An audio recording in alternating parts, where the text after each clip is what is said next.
क्या महाभारत में परमाणु युद्ध का उल्लेख है? क्या ब्रह्मास्त्र आधुनिक परमाणु बम के समान था? क्या प्राचीन भारत में न्यूक्लियर तकनीक मौजूद थी? महाभारत एक ऐसा ग्रंथ है जिसमें न केवल आध्यात्मिक और नैतिक शिक्षाएं हैं, बल्कि यह विज्ञान, खगोलशास्त्र, युद्ध नीति और तकनीकी ज्ञान का भी भंडार है। महाभारत में अनेक ऐसे उल्लेख मिलते हैं जो आधुनिक विज्ञान के चमत्कारों से मेल खाते हैं। सबसे बड़ा और रहस्यमयी प्रश्न यह है कि क्या महाभारत में वर्णित अस्त्र शस्त्र आधुनिक परमाणु हथियारों से समानता रखते हैं? क्या हजारों साल पहले भारत में ऐसे विध्वंसकारी अस्त्र मौजूद थे जो परमाणु हथियारों की तरह काम करते थे? यदि हम महाभारत के युद्ध के विवरणों को ध्यान से पढ़ें, तो पाएंगे कि इसमें कई ऐसे अस्त्रों का उल्लेख है जो आधुनिक हथियारों से मिलते जुलते हैं। ब्रह्मास्त्र, जिसे सबसे शक्तिशाली अस्त्र माना जाता है, इसकी तुलना यदि परमाणु बम से की जाए तो यह कई मामलों में समान प्रतीत होता है। महाभारत में लिखा है कि जब ब्रह्मास्त्र छोड़ा जाता था तो आकाश में एक अद्भुत प्रकाश उत्पन्न होता था। उसके प्रभाव से जल, भूमि और वायु विषाक्त हो जाते थे और वहां जीवन संभव नहीं रहता था। यह विवरण ठीक उसी तरह का है जैसा कि हिरोशिमा और नागासाकी पर हुए परमाणु बम हमलों के बाद देखा गया था। जब अमेरिका ने 1945 में जापान के 2 शहरों पर परमाणु बम गिराए थे, तब वहां की भूमि वर्षों तक बंजर रही, जल प्रदूषित हो गया और हवा में रेडिएशन फैल गया। महाभारत में भी ब्रह्मास्त्र के प्रयोग के बाद यही बताया गया है कि जहां यह अस्त्र गिरता था, वहां कुछ भी जीवित नहीं रह सकता था। ब्रह्मास्त्र और परमाणु बम की समानताएं। विनाशकारी शक्ति। ब्रह्मास्त्र को महर्षि व्यास ने सर्वनाशकारी अस्त्र कहा है। परमाणु बम भी अत्यंत विनाशकारी होता है। तेज रोशनी और अग्नि। जब ब्रह्मास्त्र छोड़ा जाता था तो यह एक प्रचंड प्रकाश उत्पन्न करता था और जलते हुए सूर्य जैसा दिखता था। परमाणु बम के विस्फोट में भी अत्यधिक तीव्र प्रकाश उत्पन्न होता है। रेडिएशन और जहरीला प्रभाव। ब्रह्मास्त्र के प्रभाव से भूमि और जल जहरीले हो जाते थे। परमाणु हमले के बाद भी रेडिएशन के कारण ऐसा ही होता है। दीर्घकालिक प्रभाव। महाभारत में वर्णन है कि ब्रह्मास्त्र के प्रभाव से वह भूमि लंबे समय तक बंजर हो जाती थी। हिरोशिमा और नागासाकी में भी यही हुआ था। क्या महाभारत में परमाणु युद्ध हुआ था? महाभारत में कई स्थानों पर ब्रह्मास्त्र और अन्य दिव्यास्त्रों का उल्लेख है, लेकिन सबसे प्रसिद्ध घटना अश्वत्थामा द्वारा ब्रह्मास्त्र के प्रयोग की है। जब अर्जुन और अश्वत्थामा के बीच युद्ध हुआ तो अश्वत्थामा ने ब्रह्मास्त्र का उपयोग किया। अर्जुन ने भी अपने ब्रह्मास्त्र से इसका जवाब दिया, लेकिन महर्षि व्यास ने उन्हें रोक दिया, क्योंकि यदि 2 ब्रह्मास्त्र आपस में टकराते तो पूरी पृथ्वी का विनाश हो सकता था। यह वर्णन हमें आधुनिक परमाणु युद्ध के संभावित परिणामों की याद दिलाता है। यदि 2 परमाणु बम टकरा जाए या 2 महाशक्तियां परमाणु युद्ध करें तो पूरी दुनिया का अस्तित्व खतरे में पड़ सकता है। पाशुपतास्त्र और हाइड्रोजन बम। पाशुपतास्त्र, जिसे भगवान शिव का सबसे विनाशकारी अस्त्र कहा जाता है, को महाभारत में सर्वनाशकारी बताया गया है। कहा जाता है कि इसका प्रयोग पूरी पृथ्वी को समाप्त कर सकता था। यदि इसकी तुलना आधुनिक परमाणु हथियारों से की जाए तो यह हाइड्रोजन बम के समान हो सकता है। हाइड्रोजन बम परमाणु बम से कई गुना अधिक शक्तिशाली होता है और इसकी शक्ति इतनी अधिक होती है कि यह संपूर्ण नगरों और देशों को नष्ट कर सकता है। नारायणास्त्र और आधुनिक ऑटोमेटेड मिसाइल सिस्टम। महाभारत में नारायणास्त्र का उल्लेख मिलता है, जो एक ऐसी मिसाइल थी जो दुश्मन पर तब तक हमला करती थी जब तक कि वह पूरी तरह समाप्त न हो जाए। आधुनिक मिसाइल तकनीक, विशेष रूप से स्वार्म ड्रोन और ऑटोमेटेड गाइडेड मिसाइल सिस्टम, इसी तरह काम करते हैं। क्या प्राचीन भारत में उन्नत सैन्य विज्ञान था? यदि हम गहराई से अध्ययन करें तो महाभारत में वर्णित अस्त्र केवल पौराणिक कथाएं नहीं लगते, बल्कि यह किसी उच्च तकनीक की ओर इशारा करते हैं। हजारों वर्ष पहले भारत में ऐसी तकनीक थी जो आज भी वैज्ञानिकों को आश्चर्यचकित कर सकती है। महाभारत और रामायण केवल धार्मिक ग्रंथ नहीं है, बल्कि वे विज्ञान और तकनीक का भी खजाना है।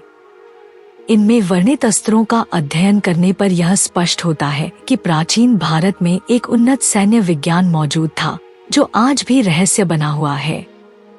यह संभावना भी बनती है कि हजारों वर्ष पूर्व प्राचीन सभ्यता अत्यधिक उन्नत थी और उनके पास ऐसी तकनीक थी जिसे हम आज भी पूरी तरह समझ नहीं पाए हैं। यह विषय केवल एक रहस्य नहीं, बल्कि भारत के गौरवशाली इतिहास का महत्वपूर्ण हिस्सा है, जिसे वैज्ञानिक दृष्टि से देखने और समझने की आवश्यकता है। महाभारत और अन्य प्राचीन ग्रंथों में वर्णित अस्त्र शस्त्रों की तुलना यदि आधुनिक परमाणु हथियारों से की जाए, तो यह स्पष्ट हो जाता है कि प्राचीन भारत में विज्ञान और युद्ध नीति अत्यंत उन्नत थी।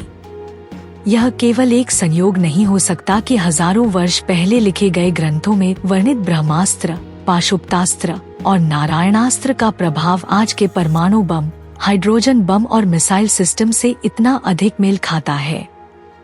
यह हमें यह सोचने पर मजबूर करता है कि क्या वास्तव में हमारे पूर्वजों के पास ऐसी कोई तकनीक थी जो आधुनिक विज्ञान से भी कहीं आगे थी, या फिर यह केवल एक रूपक था जो हमें किसी गहरी वैज्ञानिक सच्चाई की ओर इशारा करता है। यदि हम महाभारत के युद्ध की तुलना किसी परमाणु युद्ध से करें, तो कई चौंकाने वाले तथ्य सामने आते हैं। ब्रह्मास्त्र के प्रभाव से भूमि बंजर हो जाती थी, जल स्रोत विषाक्त हो जाते थे और वहां वर्षों तक जीवन असंभव हो जाता था, ठीक वैसे ही जैसे कि हिरोशिमा और नागासाकी पर हुए परमाणु हमलों के बाद हुआ था।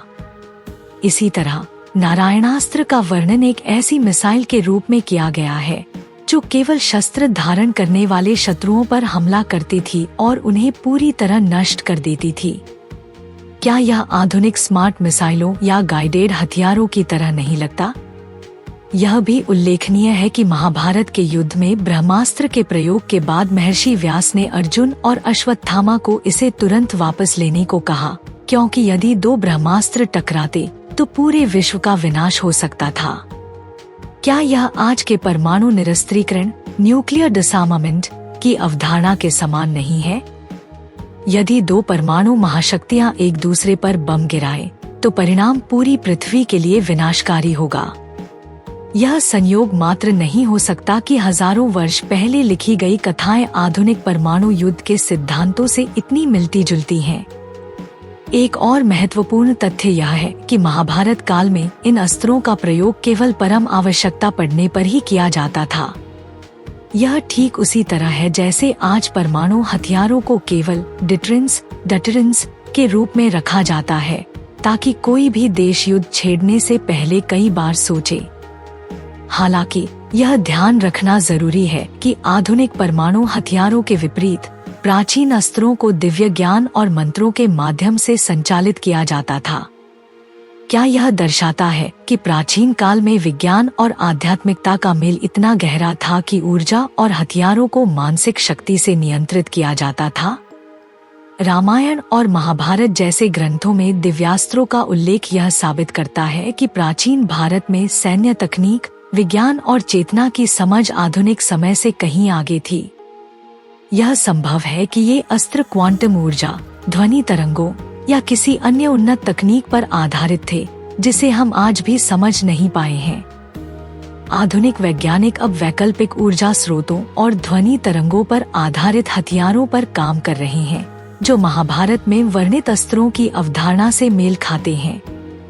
आज जब हम परमाणु युद्ध की संभावनाओं से घिरे हुए हैं, तब महाभारत हमें यह सिखाता है कि शक्ति का उपयोग संतुलित और विवेकपूर्ण तरीके से किया जाना चाहिए। ब्रह्मास्त्र का प्रयोग तभी किया जाता था जब कोई अन्य उपाय न बचा हो और इसे चलाने वाले योद्धाओं के पास इसकी गहरी समझ और नैतिकता होती थी। लेकिन आधुनिक समय में क्या ऐसा हो रहा है? आज कई देशों के पास हजारों परमाणु हथियार हैं और यदि कभी एक बड़ा युद्ध छिड़ा तो इसका परिणाम पूरी मानवता के लिए विनाशकारी हो सकता है।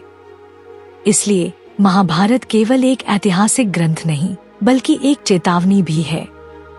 यह हमें सिखाता है कि यदि शक्ति का उपयोग अनुशासन और सही उद्देश्यों के लिए न किया जाए, तो यह संपूर्ण सभ्यता का नाश कर सकती है। हमें यह समझना होगा कि शक्ति केवल नष्ट करने के लिए नहीं, बल्कि सृजन और संरक्षण के लिए होनी चाहिए।